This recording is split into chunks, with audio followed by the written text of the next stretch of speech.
बिस्मिल्लाहिर्रहमानिर्रहीम। अस्सलामुअलैकुम और वालेकुम अस्सलाम। कैसे हैं आप सब? ठीक ठाक हैं, खैरियत से हैं और मैं भी मज़े में हूँ और दुआ करती हूँ कि आप जहाँ कहीं भी रहें शाद और आबाद रहें।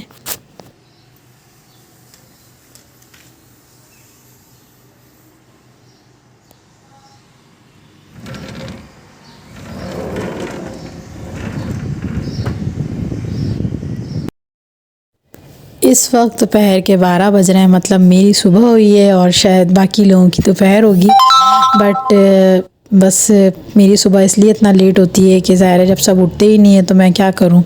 तो मैं सबसे पहले उठ के ना बाहर आती हूँ और बाहर आने के बाद जो मेरा डर्टी किचन का एरिया है ना, यहाँ की ना मैं सबसे पहले झाड़ू निकालती हूँ, इसलिए कि मेरा आपको पता है ना पूरा ओपन है पीछे से सारा। तो जब मैं सुबह उठती हूँ ना तो सारी डस्ट और काफ़ी सारा कचरा वगैरह जो है ना वो यहाँ पर हवा से आ जाता है और मेरी आदत है कि मैं गंदगी में बिल्कुल भी काम नहीं कर सकती ना।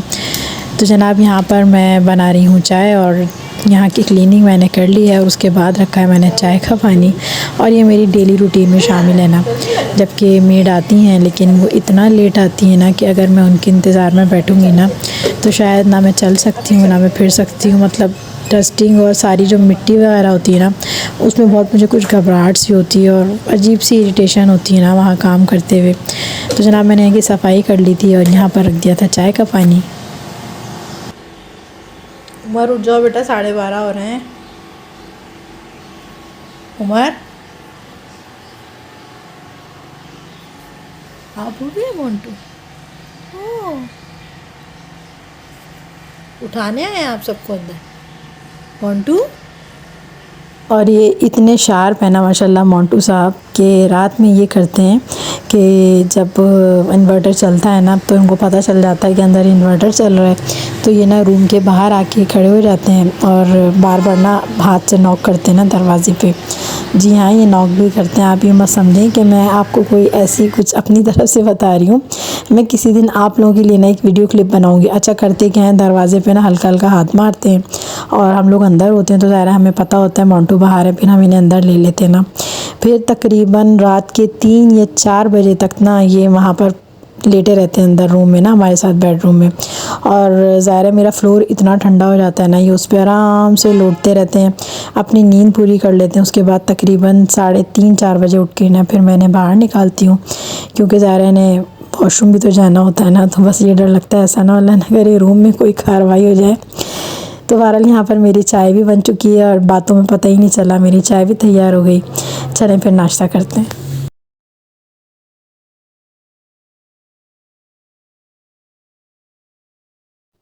चाय जो है वो पक पक के बिल्कुल पागल हो चुकी है, बट अंदर जो लोग हैं ना वो अभी तक उठने को तैयार नहीं है।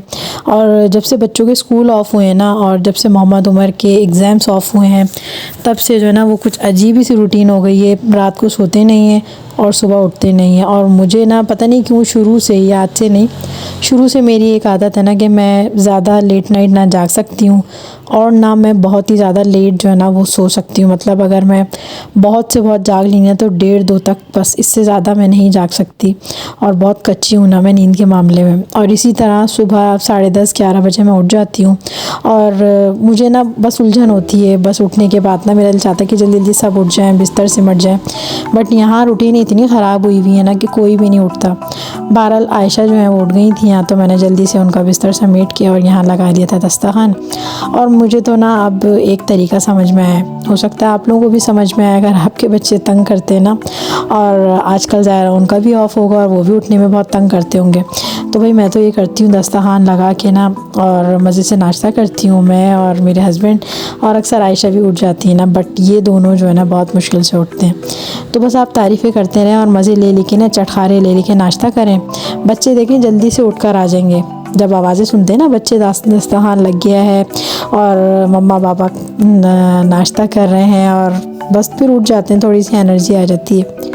और वैसे आप एड़ी चोटी का जोड़ लगा लें, भाई नहीं उठना तो इन्होंने नहीं उठना। तो बहरहाल मैंने यहाँ नाश्ता लगा दिया था। फिर आहिस्ता आहिस्ता जो है ना सारी जो ट्रेन के डब्बे होते हैं ना, यानी कि हमारी ट्रेन के जो डब्बे होते हैं वो एक एक करके जो है ना वो दस्तरखान पर आ जाते हैं। और इस वक्त दस्तरखान पे सभी आ चुके हैं तकरीबन। और आज ना काम बहुत ज़्यादा है क्योंकि आज ना मुझे अपने डीप फ्रीज़र की क्लीनिंग करनी है, क्योंकि आप लोगों को मालूम है ज़ाहिर है कुर्बानी के दिन बिल्कुल करीब आ गए हैं। वैसे मेरा डीप फ्रीज़र इतना ज़्यादा मतलब मैसी नहीं होता है और मैं करती रहती हूँ सफाई ना, तो इस वजह से ज़्यादा मुझे मेहनत नहीं करनी पड़ती। बट ये कि बस एक पता होता है ना कि आज ये काम करना है तो कुछ सवार हो जाता है। और मुझे ये होता है कि जिस वक्त मैं नाश्ता करके उठती हूँ ना तो फिर मेरी मेड आ जाती है ना, तो फिर मुझे घबराहट होती है। मतलब मैं चाहती हूँ थोड़ा सा ना इतना मुझे टाइम पीरियड मिल जाए ना कि मैं घर को समेट लूँ। अब जब वो सर पे आके खड़ी हो जाती है ना तो फिर समझ में नहीं आता कि कहाँ से काम शुरू करें और कहाँ से समेटें। तो बहरहाल मैं बस यही सोच रही थी अभी कि नाश्ते के बाद मुझे अपनी डीप फ्रीज़र की क्लीनिंग स्टार्ट करनी है। और मेरी मेड आ चुकी हैं और यहाँ पर ना आयशा वीडियो बना रही थी, तो इन्होंने कहा कि आप मेरी वीडियो क्यों बना रही हैं। तो आयशा ने कहा कि आप कोई सेलिब्रिटी तो नहीं है ना, बस मैं ऐसे ही बना रही हूँ क्योंकि मुझे व्लॉग में डालनी होती है। तो फिर खामोश हो गई थी ना। बहरहाल उनको क्या पता बेचारों को व्लॉग वगैरह क्या होता है। तो बस अपना सुबह निकलते हैं और शाम में घर में जाते हैं, अपने काम करते हैं। ज़ाहिर है अपनी ज़िंदगी गुजारने के लिए, अपने पेट के लिए मेहनत करते हैं। ये लोग सादा होते हैं, इन लोगों को क्या मालूम कि हमारी दुनिया कितनी अलग है और इन बेचारों की ज़िंदगी बिल्कुल ही डिफरेंट होती है ना। तो बहरहाल यहाँ पर क्लीनिंग स्टार्ट कर दी थी और मैं जा रही हूँ इस वक्त पीछे डीप फ्रीज़र देखने के लिए, क्योंकि मैंने रात में ऑफ़ कर दिया था डीप फ्रीज़र। और जब रात में बंद कर देना डीप फ्रीज़र तो फिर ज़्यादा ना ज़ोर आजमाई नहीं करनी पड़ती। वरना अक्सर बिस्तर में देखती हूँ लोग अपने डीप फ्रीज़र की क्लीनिंग क्या कर रहे होते हैं। ऐसा लगता है जैसे कि किसी महाज पर आए हुए हैं या कोई जंग का मौका है और एड़ी चोटी का ज़ोर लगा रहे होते हैं। भाई इतनी ज़ोर आजमाई कर रहे होते हैं बर्फ़ के साथ लगे हुए हैं। भाई इंसान थोड़ा सा अपना दिमाग चलाए और सोचे कि भाई ये बर्फ़ किस तरह आसानी से निकल सकती है ना। लेकिन नहीं भाई, बहुत शौक़ होता है लोगों को। कोई गर्म पानी डाल रहा होता है उसके ऊपर, कोई नमक डाल रहा होता है, कोई कुछ कर रहा होता है। और बाज़े लोग तो क्या करते हैं कि छुरियाँ मारना शुरू कर देते हैं ना बर्फ़ के ऊपर। उससे क्या होता है, उनकी जो बर्फ़ है ना वो तो निकल जाती है, मगर साथ साथ डीप फ्रीज़र और फ्रिज जो भी चीज़ है ना वो भी साथ साथ निकल जाती है। इसलिए कि जब उसकी अंदर की लेयर एक बार डैमेज हो जाती है ना तो वो फिर बेकार हो जाता है, बिल्कुल कौड़ी हो जाता है, मतलब कचरे के दाम में जाता है। फिर वो आप कुछ भी कर लें वो फिर दोबारा स्टेबल नहीं होता ना। तो भाई ध्यान से अपनी चीज़ों को इस्तेमाल करें, क्योंकि ज़रा आप ही की चीज़ है ना। अगर आप उसको ध्यान से करेंगे ना काम को तो इंशाल्लाह आपको कोई ऐसा बड़ा नुकसान नहीं होगा। अच्छा जनाब, यहाँ मोंटू जो है ना वो देख रहे हैं कव्वों को, और यहाँ मैंने इनके लिए गोश्त रखा था ना, तो ये गोश्त तो नहीं देख रहे, ये देख रहे हैं कव्वों को। और बाहर बेइंतहा चीलें आई हुई थी ना, और ज़ाहिर अपने हाथ से ना सदका वगैरह देते रहना चाहिए। तो मैंने यहाँ पर अपने हाथ से गोश्त डाला था ना आज चीलों को, तो इनकी जो नज़र है ना वो है कव्वों के ऊपर। बहरहाल ये है पोजीशन, देख लीजिए मेरे डीप फ्रीज़र की, और बिल्कुल भी बहुत ज़्यादा मैस नहीं है और बहुत ही आराम से ना देखें माशाल्लाह। ये मैंने रात में बंद कर दिया था ना डीप फ्रीज़र, तो जो बर्फ़ है ना वो आराम से ना बिल्कुल उसने अपनी जगह छोड़ दी थी। और मैंने ना ये पूरा जो एक स्लैब बना हुआ ना ये निकाल लिया था। और ये देखिए मेरे हाथ में ना कट लग गया था बर्फ़ से ना, क्योंकि एक हाथ में मेरे मोबाइल था और दूसरे हाथ से ज़ाहिर है मैं बर्फ़ उठा रही थी ना, तो बस वो मेरे हाथ के अंदर लग गई। बहरहाल काफ़ी गहरा ज़ख़म लगा था, बट कोई बात नहीं, छोटे मोटे ज़ख़म तो चलते हैं। हम तो खैर बड़े बड़े ज़ख़मों को भी सहने के आदी हैं और ज़िंदगी इसी तरह नहीं गुजार रहे लोग। ज़ाहिर है बड़े बड़े दर्द और बड़े बड़े ज़ख़म सहने के बाद ही इंसान इतना मज़बूत होता है ना। तो बहरहाल अल्लाह का शुक्र है भाई मैं बहुत स्ट्रॉन्ग हूँ, और छोटे बिल्कुल भी मैं काउंट नहीं करती। और जनाब यहाँ पर बहुत ज़्यादा सीरियस बातें शुरू हो गई हैं, अचानक बहुत ज़्यादा इमोशनल बातें शुरू हो गई हैं। तो भाई मैं ये नहीं चाहती कि आप लोग मेरा व्लॉग देख के सैड हो जाएं या फिर इमोशनल हो जाएं। बस मैं चाहती हूँ थोड़ा बहुत हंसी मजाक हो, थोड़ी बहुत आप लोगों से बातचीत हो, और मेरा व्लॉग देख के आप लोग थोड़े से फ्रेश हो जाएँ, थोड़े से एंटरटेन हो जाएँ। ये ना हो कि आप आधा व्लॉग देखने के बाद उसको बंद करें और कहें भाई ये कैसा व्लॉग बना हुआ था, हम तो वैसी टेंशन में, इन्होंने और टेंशन में डाल दिया। और इंसान की ज़िंदगी जो है ना वो बहुत थोड़ी और बहुत मुख्तसर होती है, उसको खुशी खुशी हंसी मजाक में और हल्की फुल्की लाइफ को ना हल्के फुल्के अंदाज से गुजार देना तो वो ज़्यादा अच्छा है। ठीक कहा ना मैंने, भाई जीना इसी का नाम है, और यही तो ज़िंदगी है। हर दुख के बाद सुकून है और हर गम के बाद राहत है, और अगर ज़िंदगी में इंसान के दुख ना होते या गम ना होते या तकलीफ़ें ना होती तो हमें कैसे पता चलता कि खुशी क्या है, राहत क्या है, क्या सुकून होता है। तो भाई ये भी अल्लाह ताला की तरफ से होते हैं तमाम मामलात, और अल्लाह ताला का हर हाल में शुक्र अदा करना चाहिए, चाहे आप दुख में हो या सुख में हो। अगर दुख में हैं तो एक दिन ज़ाहिर है दुख के बादल भी छट जाएंगे और हर रात के बाद सवेरा है ना। तो बस ये सोच के ना अपनी ज़िंदगी को आगे बढ़ाया करें। बहरहाल यहाँ पर डीप फ्रीज़र जो है ना तकरीबन अब एंड हो चुका है।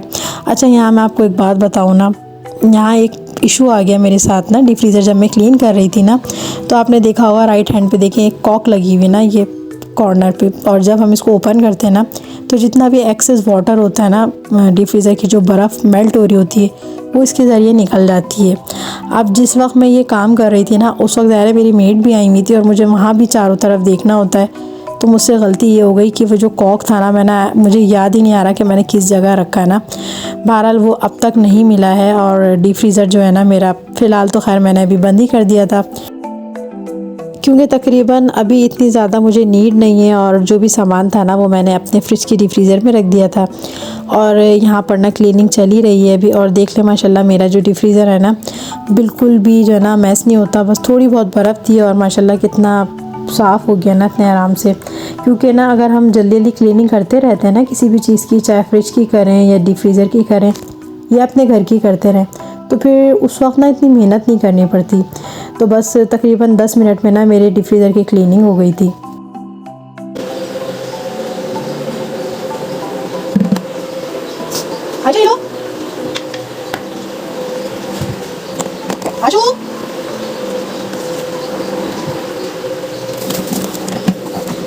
जल्दी सामान की सेपर करा दो, तुम बार-बार ये गीले गीले पाओ के लेके जा रहे हो अंदर। तुम पहले खाने खड़ी हो गई यहाँ पर। जाओ, ये भी हमारी जल्दी सेपर करो।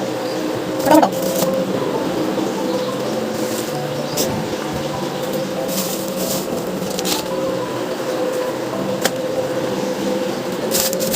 चलो। ये मैं करा।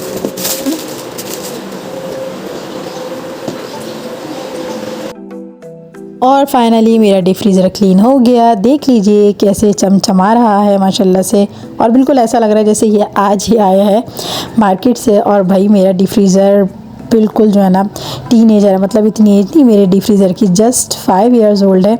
बट मैंने बहुत तरीके से रखा हुआ ना, इसलिए आज भी वो बिल्कुल नया जैसा लगता है। और आप अगर किसी भी चीज़ को केयर से रखेंगे ना तो फिर वो चीज़ जो है ना इंशाल्लाह आपकी बरकरार रहेगी और उसकी पोजीशन आपको ख़ुद बताएगी कि वो किस तरह से इस्तेमाल हुई है। और इस वक्त मैं पढ़ने जा रही हूँ असर की नमाज़, और इस वक्त मेरी नमाज़ का टाइम होता है नमाज असर का।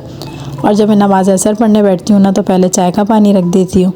और आज जो है ना एनर्जी बिल्कुल डाउन हो चुकी है, क्योंकि जब भी कोई एक्स्ट्रा काम करते हैं ना तो हमारी जो एनर्जी है ना वो बिल्कुल लो हो जाती है, और अपने आप को बूस्ट करने के लिए ना कुछ ना आपको खाना पड़ता है। और मैं यहाँ खा रही हूँ अपने ऑल टाइम फेवरेट गर्मा गर्म समोसे। और मौसम जो है ना आज बहुत ही प्यारा माशाल्लाह हो रहा था, और बाहर ना हल्की हल्की सी फुहार हो रही थी। और इतने खूबसूरत मौसम में भाई चाय बिस्किट तो नहीं खा सकते, ज़ाहिर है इस तरह की चीज़ें अच्छी लगती हैं। समोसों के साथ फ्रूट चाट बहुत अच्छी लगती है, इसका कॉम्बिनेशन बहुत ज़बरदस्त है। बट आज ना मेरी एड़ी में बहुत शदीद दर्द हो गया, क्योंकि डीप फ्रीज़र साफ़ करने में ना काफ़ी सारे मेरे चक्कर लगे अंदर रूम से डर्टी किचन तक के ना, तो मेरे पैर में जो है ना काफ़ी तकलीफ़ हो रही थी, इस वजह से मैं फ्रूट चाट नहीं बना सकी। और आज दोपहर में ना बारिश हो गई थी अचानक, तकरीबन आधे घंटे की बारिश हुई है। बट उससे ये फ़ायदा हुआ कि हब्स ख़त्म हो गया और थोड़ी सी ना ठंडक हो गई है, और थोड़ी सी ना हवा भी चल रही है, और है ना मौसम काफ़ी खुशगवार हो गया। और इस वक्त बड़ी प्यारी ठंडी ठंडी हवा चल रही थी, और इस प्यारी ठंडी ठंडी हवा के मज़े लेने आए हुए यहाँ पर मोंटू, और इन्होंने ना मुझे आजकल बहुत ज़्यादा तंग करा हुआ है। और यहाँ पर ना आके टेरेस में बैठ जाते हैं, और इस जगह पे बैठते हैं ना तो मुझे बड़ा डर लगता है कि ज़ाहिर है जानवर ही है, अल्लाह ना करे नासमझी में कहीं नीचे वीचे ना गिर जाएंगे। तो ऐसा लगता है जैसे इन्होंने ना मुझे ख़रीद लिया, मतलब मैं इनकी चौकीदार बनी हुई खड़ी हुई हूँ यहाँ पर। और ये नवाब साहब जो है ना इतना ढीठपन दिखा रहे हैं, मैं इनको नीचे उतारना चाह रही हूँ लेकिन ये आने के लिए तैयार नहीं है। और ये करते क्या है, ये यहाँ बैठ जाते हैं और पूरी आगे तक की जो जगह है ना वहाँ पर वॉक करते हैं। और चेहरे से देखें कितनी मासूमियत इनके टपक रही है, लेकिन अब ये इतने मासूम नहीं रहे जितना ये आपको दिखा रहे हैं।